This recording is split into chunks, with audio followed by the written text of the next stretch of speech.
Usai dinyatakan bebas dari segala tuduhan, mantan tersangka kasus Vina Cirebon, Peggy Setiawan menantang Aep untuk membuktikan seluruh kesaksiannya. Aep ditantang berdebat terkait kejanggalan kesaksiannya pada kasus Vina hingga membuat Peggy sempat menghuni di bilik tahanan. Debat sama saya, kalau kamu jengkel kamu harus belum dibuktikan. Penjarain. Saya tantang Aep, kapan debat di mana? Aep tantang nih sama Peggy. Ya katanya di kesaksiannya yang tahu lah, kejadian lah apa. Aep ditantang sama Peggy. Aep, kalau kamu laki-laki, gentle. Ada debat bersama, kapan ketemu kita atur waktu. Kamu jangan menyudutkan seseorang, jangan mematikan nama baik seseorang, dan jangan kamu mematikan masa depan seseorang. Kalau kamu gentle, tunjukkan.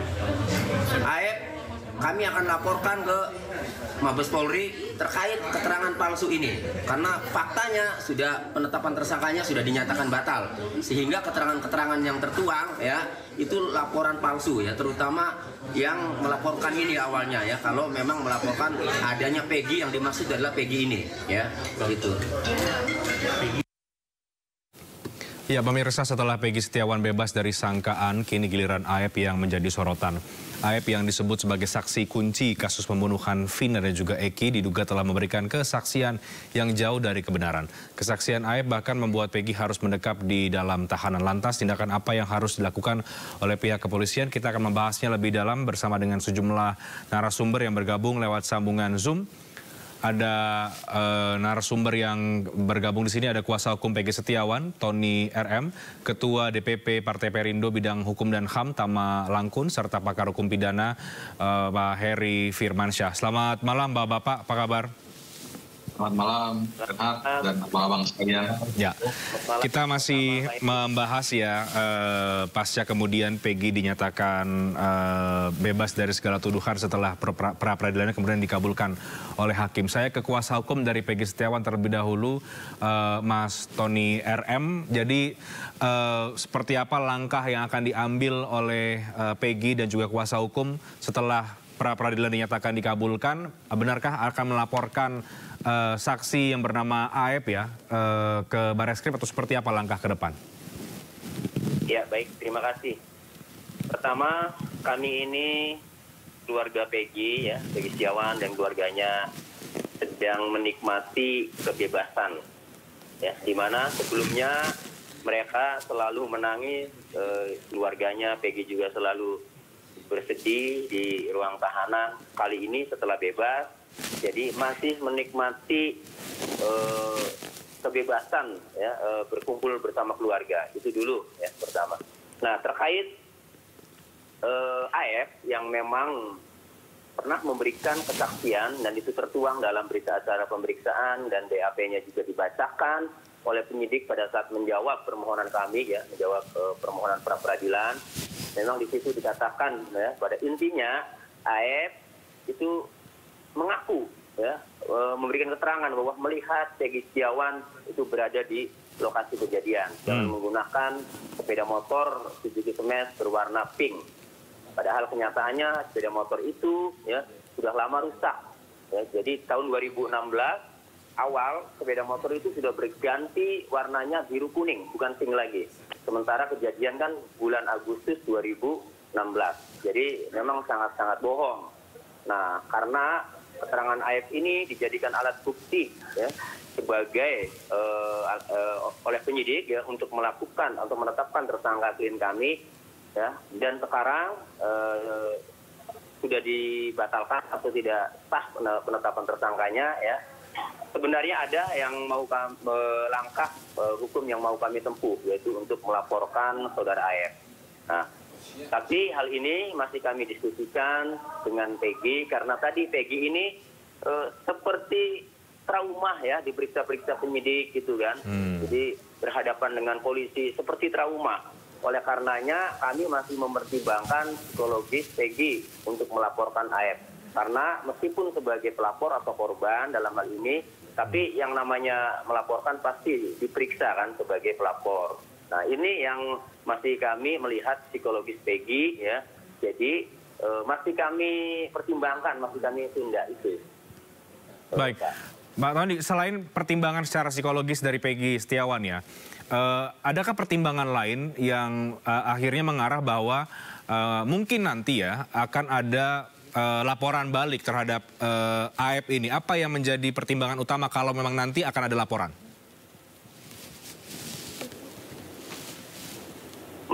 Bagaimana maksudnya laporan, maksudnya dari kami atau pertimbangan gimana maksudnya? Dari tim kuasa hukum Peggy, dari Anda misalnya Mas Tony, kalau kemudian ini kan masih mempertimbangkan ya, apakah akan melaporkan AF ke Barreskrim atau tidak, kan kira-kira begitu ya?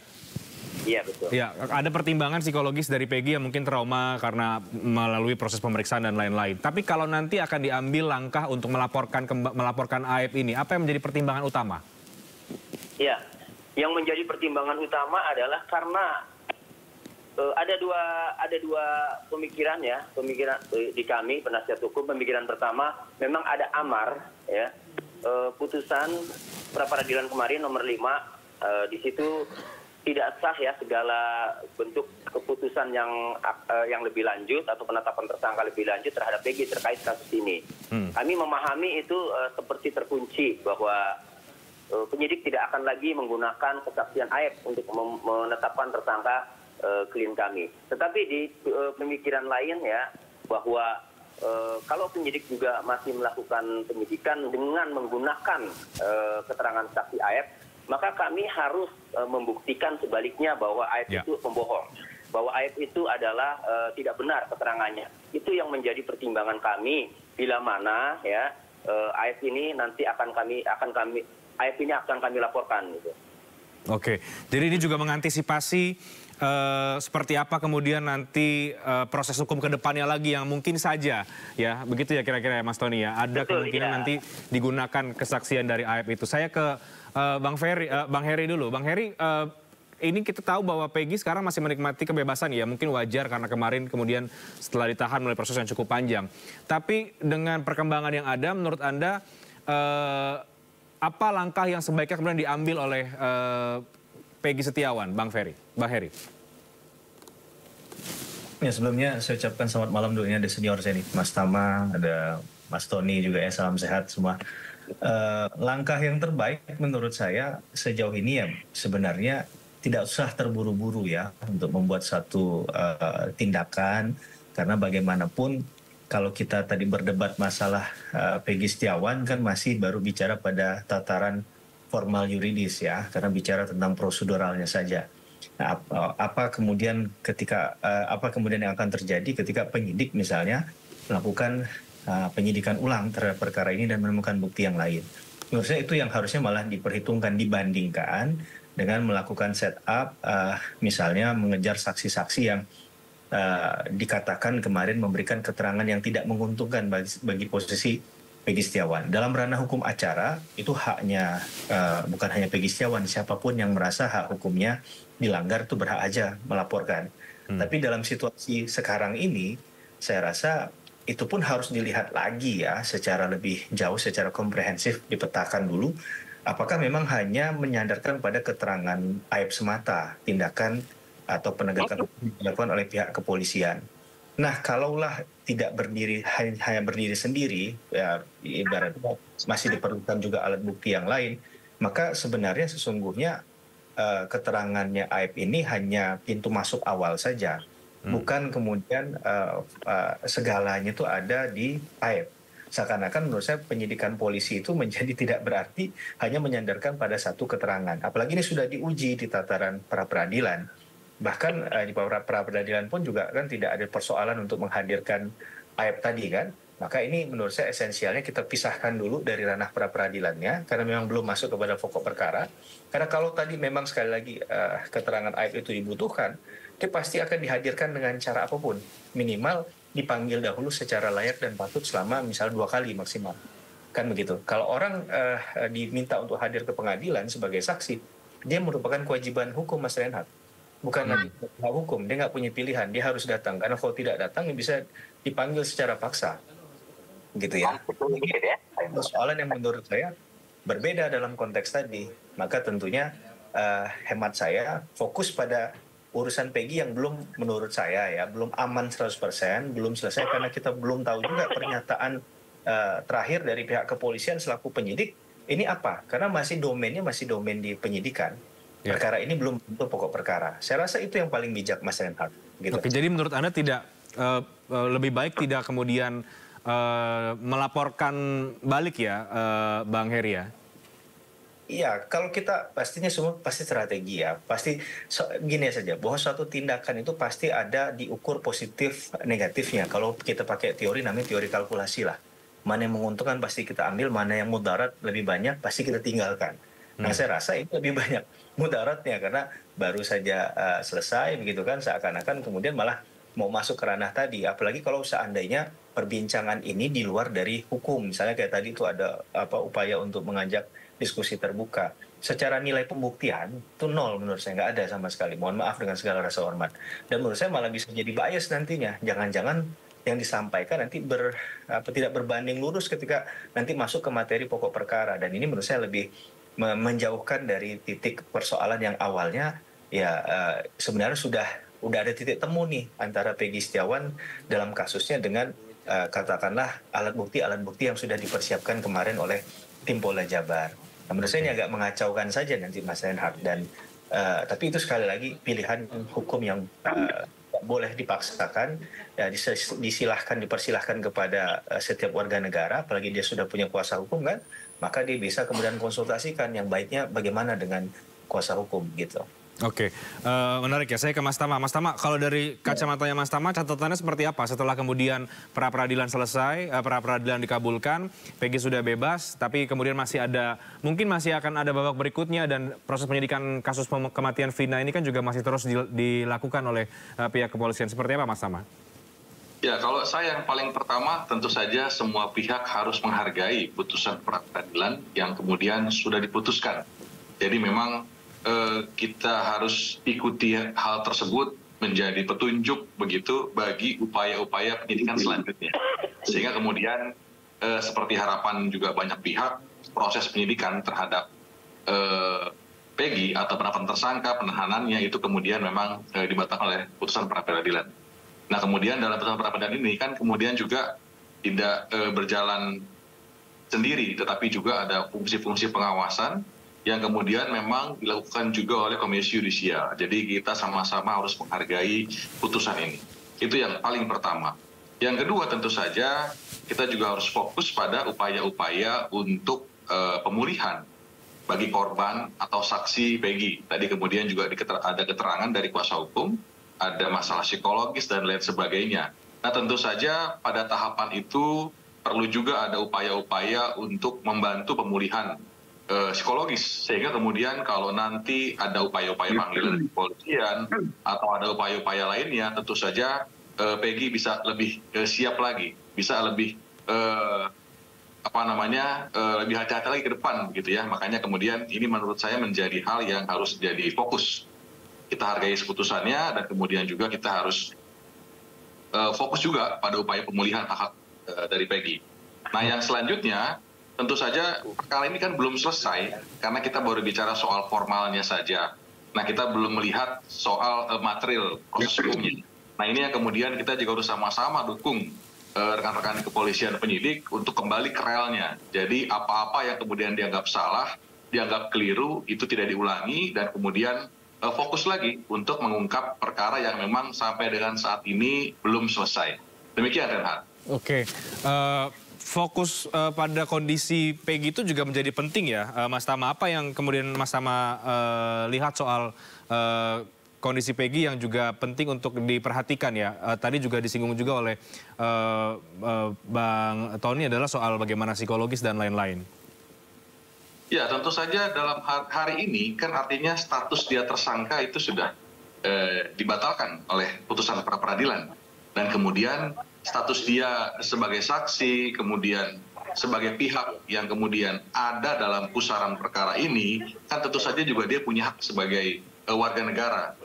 Karena melewati tadi upaya penangkapan yang dianggap salah tangkap, begitu ya, dalam konteks formilnya, ini yang kemudian juga harus menjadi perhatian untuk memulihkan memulihkan kondisi Peggy begitu ya. Jadi menurut saya bantuan psikologis juga penting untuk diberikan kepada Peggy. Oke, bergabung juga bersama dengan kami ada Bang Edi Hasibuan ya dari LMKP melengkapi dialog kita malam hari ini. Bang Edi, selamat malam Bang. Selamat malam. Nah, Bang Edi, catatan dari Anda bagaimana? Ya. Setelah kita tahu bahwa Peggy Setiawan dikabulkan pra-peradilannya, tapi kemudian kita tahu juga penyidik dan kepolisian tentu masih punya PR untuk menjawab ya rasa keingintahuan publik yang sangat besar soal siapa kemudian pembunuh dari Vina dan juga Eki. Ya, pertama tentu saja memang tadi disampaikan memang kita menghormati, kita menghargai apa yang menjadi putusan daripada hakim pra-peradilan ya kemarin ya. Artinya kita tentu saja meminta agar apa yang menjadi putusan hakim agar dilaksanakan penyidik Polda Jawa Barat ya. Namun demikian tentu kita harus ingat juga bahwasannya kasus ini belum tuntas ya. Kasus ini masih membuat masyarakat penasaran. Kenapa demikian? Karena pelaku yang sebetulnya belum yang sampai saat ini masih misteri ya. Kalau kita lihat masih terus dalam pencarian Polda Jawa Barat ya. Dan kalau menurut pandangan kami memang ini kasus masih akan terus berkembang ya. Masih terus akan dilakukan penyidikan ya. Karena tidak mungkin juga ya ada pembunuhan kemudian ada pemerkosaan kemudian dihentikan oleh polisi sampai sini saya kira tidak mungkin ya. Karena bagaimanapun juga ini menyangkut masalah kepastian hukum ya. Tentu polisi punya kewajiban untuk menuntaskan ya secara terang benderang, secara transparan ya. Siapa saja yang terkait di dalam kasus ini tentu harus diberikan hukuman yang setimpal ya. Artinya tidak bisa kita biarkan ada pembunuhan, ada pemerkosaan, kemudian sampai saat ini diberikan kebebasan. Saya kira tidak juga demikian ya. Dan kita tentu mengharapkan agar penyidik Polda Jawa Barat harus bekerja keras ya mengungkap, termasuk juga bisa saja melakukan penyidikan ulang ya di dalam kasus ini. Yang kita harapkan adalah siapapun yang terkait di dalam kasus ini tentu harus diproses secara hukum.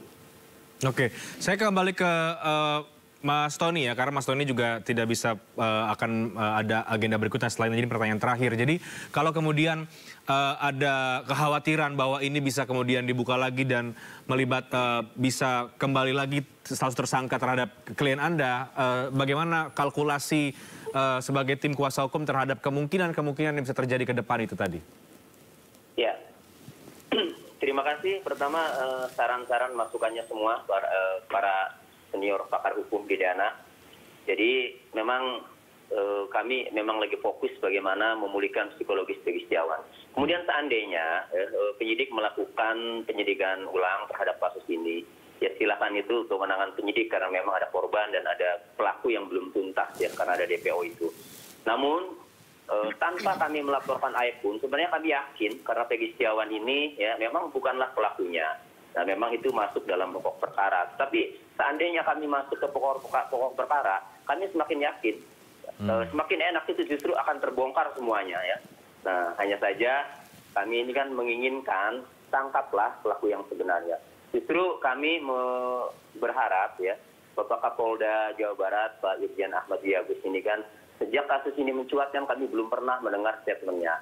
Nah kami mendengar kabar bahwa Pak Kapolda ini kontra dengan Direskrimum yang selama ini melakukan penyidikan kasus ini hanya berpatokan kepada penyidikan pada 2016. Jadi kami mohon atau kami berharap ya kepada Bapak Kapolda ini agar membentuk tim khusus ya, dengan bila perlu Direskrimum ya, itu diganti ya, disopot.